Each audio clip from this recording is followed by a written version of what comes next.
This is section 4 of discrete time Fourier transform. We will specifically study the response of a discrete time LTI system to eigenfunction and the steady state response, as well as convolution in the frequency domain. Now, let's study this picture. We are given the time domain signal x of n, LTI system described by the impulse response h of n, and in the past lectures we have realized that y of n is simply the convolution of x of n and h of n. This is in time domain. And in the frequency domain, we'll basically convert x of n into x of omega, the Fourier transform version of x of n, or the discrete time Fourier transform of x of n. Similarly, we can also take the Fourier transform of h of n, and if we can do that, and if they exist, x of omega and h of omega, we can find y of omega simply by multiplying x of omega by h of omega. This is the key idea of performing convolution in the frequency domain. The expensive operation in a time domain becomes simply a multiplication of x of omega and h of omega. And of course, we can then perform inverse Fourier transform to get y of n. Now, we need to understand a few things here. When we convert h of omega, this is typically a complex number that is varying across omega. And because it's a complex number, we will have the magnitude and the phase.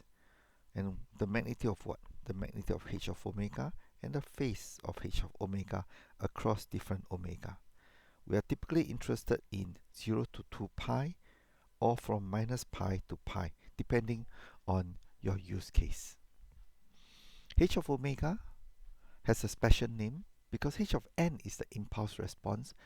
The magnitude response is called the magnitude response of this LTI system. And angle of h of omega is a phase response of the LTI system. Let's study why is this important. If we send a sinusoidal input into an LTI system, for example, this is a pure cosine, so it has amplitude 1 and of a certain frequency and is repeating every 10 samples, then what will come out, interestingly, if this is an LTI system, is that it will also be a cosine that is repeating every 10 samples. So what has changed? Well, for sure the amplitude has changed. Originally it was 1 and now it is some smaller value than 1. What else has changed? It has been phase shifted. So when we send a pure sinusoid into an LTI system, the following will change: the amplitude and the phase. And these values can be extracted from the magnitude response and the phase response of the LTI system. In fact, exactly at this omega, the omega of the input signal, the magnitude at this omega will be the gain, and the phase at this omega will be the phase shift experienced by this input. In the next slide, we'll show why this is true, and we don't show it for the sinusoid first, we show it for the complex exponential. Let input x of n be ej omega naught n, a particular digital frequency or digital angular frequency of a complex exponential. Y of n is h of n convolved with x tilde n. Why tilde? It is because we are repeating. This is a complex exponential that is periodic, that is rotating. Well, then we write this convolution equation, hk x of n minus k. Remember that we can also write it, therefore when we substitute x of n minus k into the convolution equation, given this is ej omega naught n, we simply reproduce, we put little n as m minus k over here. We can then break down, of course, this equation. E j omega naught n times E minus j omega naught k, right? So this expression can be broken down into the product of two exponential. We then bring ej omega naught n out because it is not affected by k index. And now we see that it is simply summation of hk e minus j omega naught. Here is k. And with this, we recognize that this term is nothing but the discrete time Fourier transform of hk, where k is the dummy index. Of course, it can be. So basically, now we see that the output y of n is the original input times the full discrete time Fourier transform of the impulse response, and all we are interested in is that we substitute this omega naught, the frequency of interest.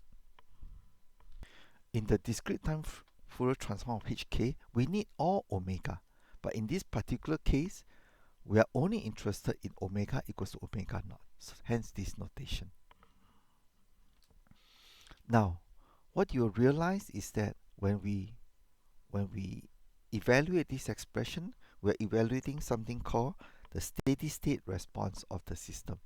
That means this is what we'll see at the output at steady state. It is nothing but a gain and phase shift of the complex exponential at that particular frequency, ignoring transient condition. How is this related to the cosine? Remember, if the x of n is expressed as this, a cosine, we can break this cosine into sum of complex exponentials. So, since they are sum of complex exponential and the system is linear, we can evaluate the output individually. The scalar with the system response at this frequency and half the system response at this frequency. One is at positive omega naught frequency and one is at minus omega naught frequency. We then use what we learned in the last slide to get the magnitude and the phase response, which is this, the magnitude here and the phase response here. So this is the original half ej omega naught n, the signal of interest, that is half, multiplying by the magnitude response at omega naught and the phase response at omega naught, as well as half e minus j omega naught n, the other input, multiplying the gain at minus omega naught and the phase shift at minus omega naught. You will realize that this expression here is this expression here because they are odd symmetry. Okay, and we can then reduce to this equation. This equation basically will convert this positive and negative frequency of complex exponential back into the cosine. So we now have the amplitude or magnitude response at omega naught multiplied by the cosine and adding okay, the phase response at that omega naught. So this picture shows us what are we going to expect. If we send a cosine omega naught n plus phase shift into the system, we'll get the original signal with this original phase, but all that is going to change is the magnitude will be changed by this value and the phase will be changed by this value. This whole operation will only show us the steady state response of the LTI system. There's something called transient state, and that we'll study it later on in Z transform. Thank you.